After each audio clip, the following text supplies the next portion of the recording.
শিক্ষার জ্ঞান আমাদের আলোকিত করে থাকে। তো আমরা ছোটোবেলায় মায়ের কাছ থেকে শিখে থাকি, পরিবারের মাধ্যমে। তারপরে আরও কিছু শেখার জন্য একটু বড় হয়ে বিদ্যালয়ে আমাদের যেতে হয় শিশুদের নিয়ে। তো আজকে আমি দেখাচ্ছি মাগুরা পাঠশালা কেজি স্কুলটা। এখানে দেখতে পাচ্ছেন যে 2 শিফটের স্কুল। কিছু ছাত্রছাত্রীদের ছুটি হয়ে চলে যাচ্ছে, আবার কিছু আছে, সব এখানে দেখতে পাচ্ছেন। এখানে এটা মাগুরা নতুন বাজারে অবস্থিত পাঠশালা স্কুলটা।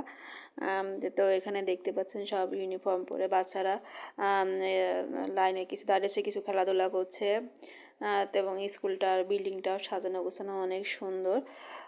তো এভাবে আমাদের আসলে শেখার কোনো বয়স নেই। দোলনা থেকে কবর পর্যন্ত আমাদের শিখতে হয়, এবং শেখার জন্য বিভিন্ন বিদ্যালয়ের প্রয়োজন হয়।